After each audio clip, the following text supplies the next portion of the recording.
नमस्कार दोस्तों, स्वागत है आपका हिमाचल मीडिया में। और आज हम आपके सामने प्रस्तुत हो रहे हैं, वो विषय है तुलसी विवाह का। सबसे पहले तो आप सभी को तुलसी विवाह की बहुत बहुत शुभकामनाएं। हम तुलसी की बात करें तो बहुत ही महत्वपूर्ण तुलसी का जो है पौधा होता है। इसका सेवन करने से भी जो है वो बहुत सी बीमारियां जो है वो दूर होती हैं। और अगर वैज्ञानिक दृष्टि से देखा जाए तो विज्ञान में भी कहा गया है कि अगर कोई दूषित जल होता है उसको सही करने के लिए तुलसी बहुत ज़्यादा जरूरी होती है। और इसी विषय को लेकर आज हम ज्वाली उपमंडलीय आयुर्वेदिक चिकित्सा अधिकारी वो हमारे सामने समक्ष बैठे हुए हैं, हम आपको उनसे मिलवाते हैं। नमस्कार मैडम जी, सभी दर्शकों की तरफ से हिमाचल मीडिया में आने के लिए आपका बहुत बहुत धन्यवाद। तो मैं आपसे तुलसी के विषय में कुछ बातें जानना चाहता हूं और वो जिससे कि हमारे दर्शकों तक पहुंच सके। और मैं भी अपने दर्शकों से ये अनुरोध करूंगा कि आप ज़्यादा से ज़्यादा इस लाइव स्ट्रीम को शेयर करें ताकि ये लाइव स्ट्रीम जो है वो और भी लोग जो है देख सके कि आप तुलसी को माता क्यों कहा गया है और इसका आध्यात्मिक रूप से क्या महत्व है। इस विषय में आप हमारे दर्शकों को बताएंगे।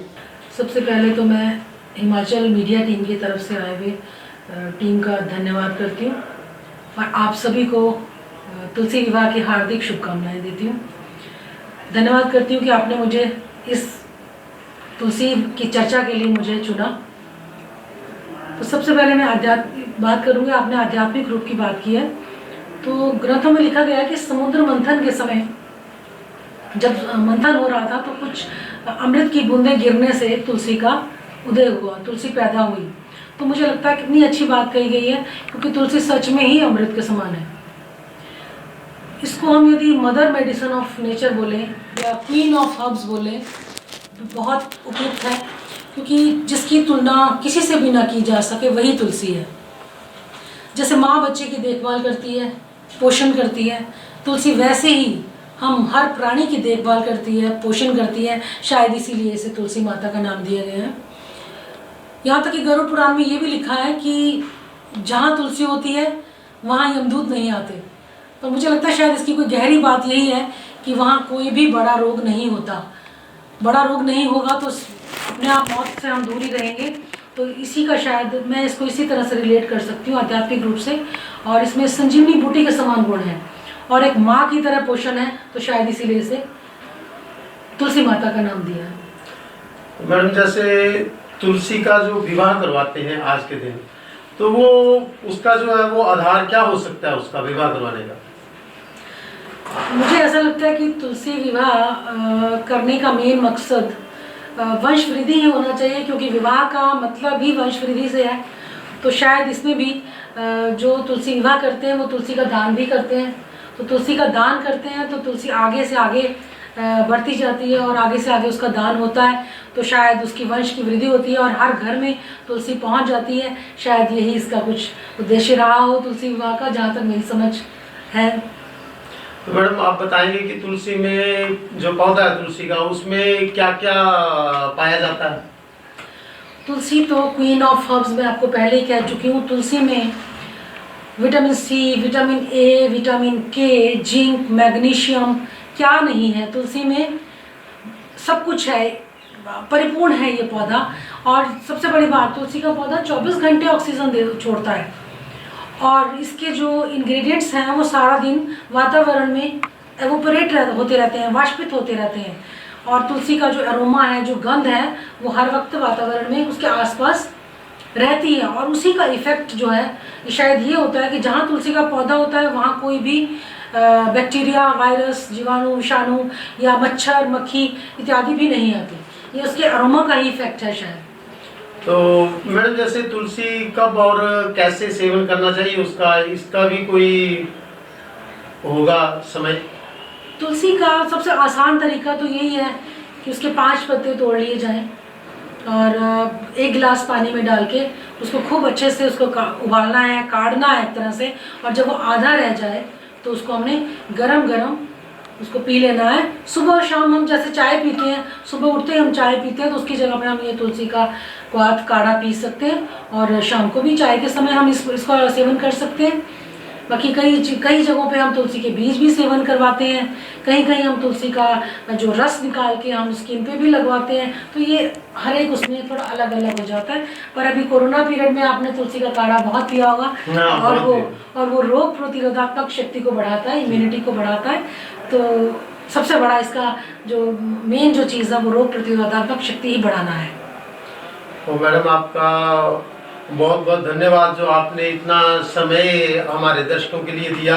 तो अब एक अंतिम प्रश्न मैं आपसे पूछना चाहता हूँ कि तुलसी के आयुर्वेद के विषय में और ज़्यादा क्या फ़ायदे हो सकते हैं, और भी कोई फ़ायदे जिससे कि हमारे दर्शक उसका लाभ उठा सके? तुलसी के यदि मैं आपको फ़ायदे गिनाने लगूंगी तो मुझे नहीं लगता कि 10-15 मिनट में मैं इसको समेट पाऊंगी, लेकिन फिर भी मैं मोटा मोटा जितना मैं आपको बता सकती हूँ थोड़े समय में। हम यदि मुंह से ही शुरू हो जाते हैं तो मुंह के छाले, दांतों के रोग, तुलसी बहुत फ़ायदेमंद है। यदि हम तुलसी के पत्तों को थोड़ा सरसों के तेल में पीस के उसको हम दांतों पे या मुंह में मले तो देखना आप उसका इफेक्ट कितना अच्छा होता है। जो मुंह पक जाता है या दांतों में से स्मेल आती है या दांतों के कई रोग हो जाते हैं तो उनमें बहुत फ़ायदेमंद रहता है। पेट संबंधी कोई भी बीमारी हो, जैसे पेट में दर्द है, गैस है, जी मिचलाना है, एसिडिटी है, बहुत अच्छा असर करती है तुलसी। हमने ये आजमाया हुआ है। और श्वास संबंधी कहूँ आपको मैं, तो उसमें तो आपने भी आजमा लिया क्योंकि कोरोना श्वास संबंधी रोग ही था। और तुलसी में जो है खास गुण होता है कि वो कफ को ढीला करके निकालती है। तो जब वो कफ को ढीला करके निकालती है तो हमें सांस रोगों में, खांसी में, जुकाम में बहुत ही फायदेमंद रहती है। इसकी एक एक्सपेक्टोरेंट क्वालिटी इसको बोलेंगे वो होती है। और एक यूरिक एसिड, कई लोगों का यूरिक एसिड बढ़ जाता है और बहुत ज़्यादा दर्द शरीर में रहता है, तो तुलसी उस पर भी बहुत अच्छा काम करती है। हृदय रोग में अब आपको मैं बताऊं, जिनका लिपिड बढ़ जाता है, कोलेस्ट्रॉल बढ़ जाता है, उनके लिए बहुत फ़ायदेमंद है। ये अच्छा कोलेस्ट्रॉल होता है हमारे उसमें, जिसको हम HDL कोलेस्ट्रॉल बोलते हैं, तो तुलसी से वो भी बढ़ता है। रक्त नलिकाएं जो हमारी हैं उनकी फ्लेक्सिबिलिटी भी बढ़ जाती है, और उनमें जो कठिनता आने से कई रोग पैदा हो जाते हैं तो वो इससे ठीक हो जाते हैं।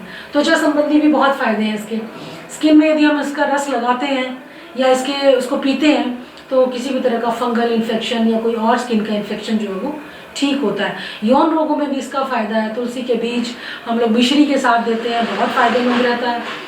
कभी आपका गला खराब हो जाता है, बुखार हो जाता है, बुखार में तुलसी पसीने के साथ बुखार उतारती है और कभी भी इससे कमज़ोरी भी नहीं आती, धीरे धीरे ये बुखार उतारती है।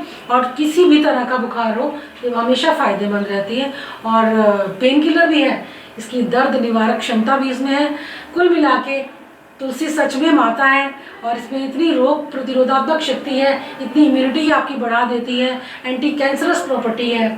जो कैंसर के रोगी हैं रेडियोथेरेपी करवाते हैं और उनके जो साइड इफ़ेक्ट्स होते हैं उसको भी तुलसी दूर करती है। तो किसी भी मेडिसिन के साथ हम कभी भी तुलसी का सेवन कर सकते हैं और किसी भी रूप में कर सकते हैं, बहुत फ़ायदेमंद रहती है। तो आज सच में इस विषय पे आपने मुझे बोलने का मौका दिया, मुझे बहुत ही अच्छा लगा, क्योंकि तुलसी के वाकई इतने गुण हैं कि मैं बहुत समय चाहिए इसकी बखान करने के लिए। बहुत बहुत धन्यवाद आपका मैडम। आपका भी धन्यवाद विकास जी। तो आज हमने आपके सामने उपमंडलीय ज्वाली अधिकारी, आयुर्वेदिक चिकित्सा अधिकारी जो कि अपना इंदु शर्मा जी हैं, उनसे हमने बात की और उन्होंने बताया हमें कि ये जो तुलसी है वो बहुत ही इंसान के लिए फ़ायदेमंद है और ये सच में ही माँ का एक स्वरूप है। तो बहुत बहुत धन्यवाद मैं करना चाहता हूँ हिमाचल मीडिया की टीम की तरफ से उनका। और मैं दीपक शर्मा ज्वाली से अपने वीडियो जर्नलिस्ट ऋतिक चौधरी के साथ, जय हिंद, जय भारत।